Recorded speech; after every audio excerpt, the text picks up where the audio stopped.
गर्मी मत दिखाइए यहाँ पे, इसीलिए बोला जा रहा है ये सदन है, सदन की मर्यादा का पालन करिए और पालन करना सीखिए, इसीलिए सीखिए। बैठिए बैठिए राठौर जी बैठिए। माननीय नेता विरोधी दल अपने सदस्यों को सामान्य सदन के शिष्टाचार को भी सीखिए। बैठ जाइए आप, और इसीलिए आप बैठ जाइए, आप बैठिए, आप बैठिए। मैं जानता हूं भाषा नहीं गलत बोली जा रही, जिस भाषा को समझते हैं और जो जिस भाषा को समझेगा उसको उस भाषा में जवाब भी देंगे। बहुत अच्छे ढंग से बैठिए, आप बैठिए। सुनने की आदत भी डालिए, अगर बोलते हैं तो सुनने की आदत भी डालिए। तेरा बाप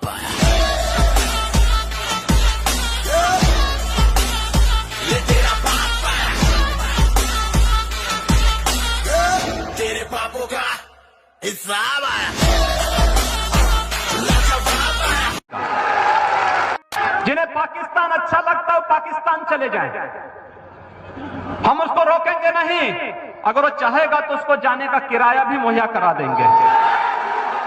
370 समाप्त करोगे, खून की नदियां बहेंगी। हम कहते थे यार कुछ नहीं होने वाला।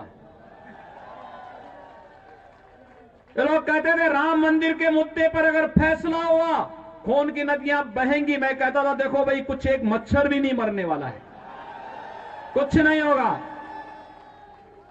न्यायालय मेरिट के आधार पर फैसला करे, फैसले को लागू हम करेंगे। और किसी के माई के लाल पे हिम्मत है उत्तर प्रदेश में उपद्रव करके दिखा दे। अब कुछ करने की आवश्यकता है, अपनी ताकत का एहसास कराने की आवश्यकता है। कौन मौलाना हैदराबाद से बोलता है, कौन कहां से बोलता है, इसमें बहुत चिंता मत करिए, क्योंकि बकरे की अम्मा कब तक खैर मनाएगी आप देखते रहिए बस।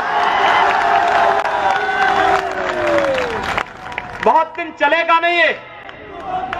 उन सबको मालूम है कि आने वाला समय और आने वाला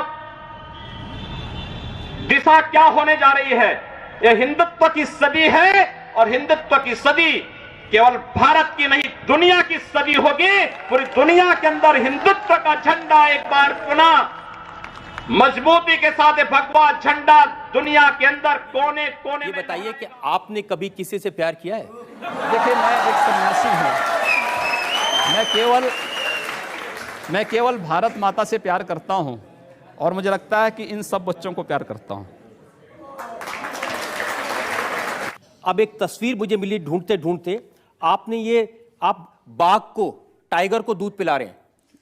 टाइगर जैसा साहस जिसमें होगा वही टाइगर को दूध पिला सकता है। आप इसको नहीं मानते? गांधी जी कहते हैं कोई एक थप्पड़ मारे तो दूसरा गाल आगे कर दो। मैंने कहा मानो होगा तो मानेंगे, दानो होगा तो नहीं मानेंगे।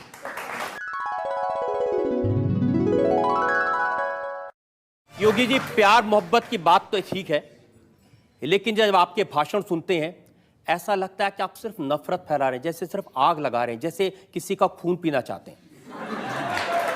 मैं एक सन्यासी हूं और एक सन्यासी होने के नाते सच बोलने का साहस करता हूं। ऐसा सच आप कहते हैं कि अगर एक हिंदू का खून बहेगा तो हम 10 मुसलमान का खून बहाएंगे। मुझे लगता है किस परिप्रेक्ष्य में हुआ है, किस परिप्रेक्ष्य में कहा गया है, पूरा वक्तव्य सामने आएगा तो मुझे लगता है उस पर ज्यादा बेहतर तरीके से बोलूंगा। चलिए आपको मैं पूरा वक्तव्य सुना देता हूं आपका। ऐसी क्या बात है? अगर एक हिंदू का खून बहेगा तो एक हिंदू के खून के बदले आने वाले समय में हम प्रशासन से एफआईआर दर्ज नहीं करवाएंगे, बल्कि कम से कम 10 ऐसे लोगों की हत्या अवश्य करवाएंगे जो लोग किसी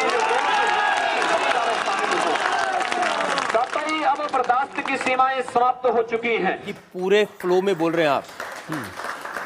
भगवा वस्त्र पहन के, हाँ। साधु का रूप धारण करके इस तरह की नफरत की बात करना ठीक है? देखिए मैंने उस बात को कंडीशनल कहा है। अगर कोई आपको मारेगा तो मुझे लगता है कि सामने कोई मानव होगा तो उस मानव को आप ये मान सकते हैं कि आपने एक थप्पड़ मारा, आप दूसरा थप्पड़ भी सहन कर सकते हैं। लेकिन अगर सामने दानव है तो अगर मारना एक हाथ से मारता है, दूसरा हाथ से उसका जवाब भी दीजिए। मैं एक सन्यासी हूँ। अगर हमें शास्त्र की का प्रशिक्षण दिया गया, तो शास्त्र के साथ साथ शस्त्र का भी। अगर हमारे हाथ में एक हाथ में माला है तो दूसरे हाथ में हम भाला लेकर के भी चलते हैं, जिससे समाज को शिष्ट भी किया जा सके और दुष्टों को उनके कृत्यों की सजा भी दी जा सके। एक सन्यासी का सही कर्तव्य होता है।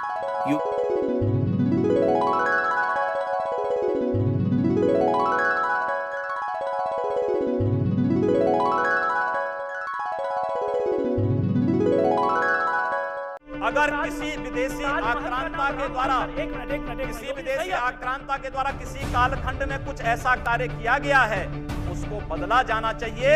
यह देश की सांस्कृतिक आजादी की लड़ाई भी है। सही बात है। तो आप ताजमहल का नाम राम महल कर सकते हैं। क्यों नहीं करेंगे?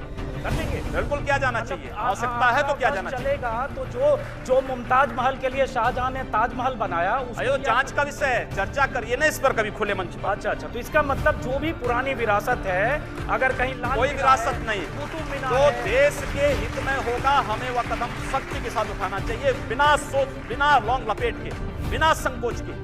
जो देश के हित में, देश की सुरक्षा के हित में है, आने वाली पीढ़ी के भविष्य के हित में हमें वो कदम उठाने में कोई संकोच नहीं करना चाहिए। तो योगी जी आप ये मानते हैं, मैं ये जानना चाहता हूँ कि आपके दिल में हिंदू रहते हैं, ये तो आपको कहने की जरूरत नहीं है। आप एक पीठ के महंत हैं और आपकी पूरी विरासत है, लेकिन इस दिल में कहीं मुसलमानों के लिए भी थोड़ी जगह है, सबका विकास, सबका साथ। देखिए आप, हम लोग जब विकास कर रहे हैं तो विकास में फिर जाति मत मजहब कहां से आ जाता है? कहां से आया मैं बताता हूं। मैं बताता हूं, सुन लीजिए कि गोरखपुर में अगर कोई मोहल्ला है, बाजार है जिसका नाम था मियां बाजार, आपने उसको कर दिया माया बाजार, करवा दिया। अली नगर कोई था, उसको करवा दिया आर्य नगर।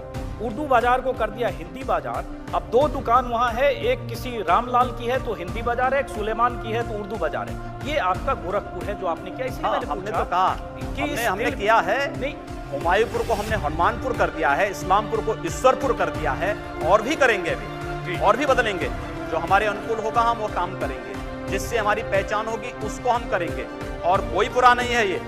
अगर नाम बदल दिया है, आपने मायावती जी को नहीं कहा जिन्होंने अकबरपुर को अम्बेडकर नगर कर दिया है, इसको भी तो बोलिए। आप कहिए कि मेरे दिल में सिर्फ हिंदू बसते हैं और मैं सबका साथ सबका विकास नहीं, हिंदू का साथ हिंदू का विकास, फिर सबका हटा दीजिए। फिर ये विकास, ये तो नामकरण हुए हैं। हम जब फर्टिलाइजर कारखाना खोलते हैं तो उससे सभी लोग लाभान्वित होते हैं। हम एम्स खोलते हैं तो उससे सभी लाभान्वित होते हैं। हम सड़क बनाते हैं तो सभी लोग उससे लाभान्वित होते हैं। हम गोरखपुर में वायु सेवा शुरू करते हैं तो सभी लोग उससे, केवल हिंदू ही थोड़े जाता है, मुसलमान भी उससे जाता है। एम्स बनेगा तो सभी लोगों का उपचार होगा। और यही नहीं, आप पूर्व की बात कर रहे हैं, आप जाइए गोरखनाथ मंदिर में जाइए पहले, और गोरखनाथ मंदिर के अन्य क्षेत्र में जाइए। जितना हिंदू भोजन नहीं पाता होगा उससे ज्यादा मुसलमान भोजन पाता है।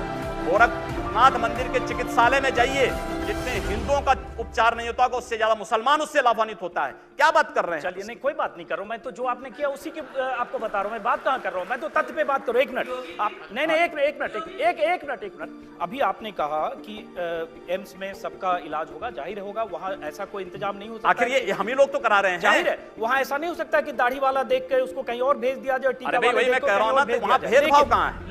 लेकिन फिर ये लड़ाई क्यों ऐसी है कि मियां बाजार का नाम माया बाजार या उर्दू बाजार का नाम हिंदी बाजार, अली नगर को जिसका जो नाम है रहने दीजिए। क्यों रहने दे? नहीं, मैं क्यों रहने दे? इसका तर्क मैं जानना चाह रहा हूँ। क्यों रहने दे? हम जानना चाह रहा हूँ इसका तर्क। कोई तर्क ये है कि यह देश पहले वह माया बाजार था, औरंगजेब के समय मियां बाजार हो गया। हमने कहा नहीं, इसको फिर से माया बाजार करो।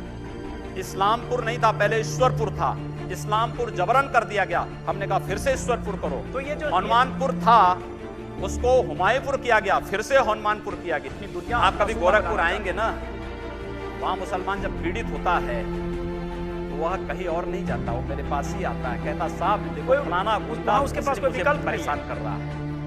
और उत्तर प्रदेश सरकार से भी जो पीड़ित होता है तो भी मेरे पास ही आता है, कहीं और नहीं जाता है। अकेले सांसद हूं जो 2, 3, 4 घंटे पब्लिक के लिए खुले उसमें बैठता हूं। कोई सुरक्षा नहीं, कोई तामझाम नहीं, कोई भी आए अपनी बात कहें, और फिर अगर बातचीत से मानेंगे ठीक, नहीं तो आंदोलन का रास्ता वहां तय होता है। हर एक व्यक्ति की सुरक्षा और हर एक व्यक्ति का विकास आपको देखना गोरखपुर में जाकर के। एक बार इसको ये बोलेंगे, हर एक व्यक्ति मतलब हिंदू हो या मुसलमान, क्या बात कर रहे हो? जो भारत का नागरिक है, जो भारत का नागरिक है वो हमारा नागरिक है, उसमें इसमें जाति मत और पंथ कहाँ की बात आती है? अरे मैं सनातन हिंदू धर्म का उपासक बदलना चाहते हूँ, हैं। सनातन हिंदू धर्म का उपासक हूँ, सर्वे भवन्तु सुखिनः सर्वे सन्तु निरामया की बात करता हूँ। मैं किसी मत और मजहब का विरोधी नहीं, लेकिन जो भारत का विरोधी है मैं उसका विरोधी हूँ, वो कोई भी हो।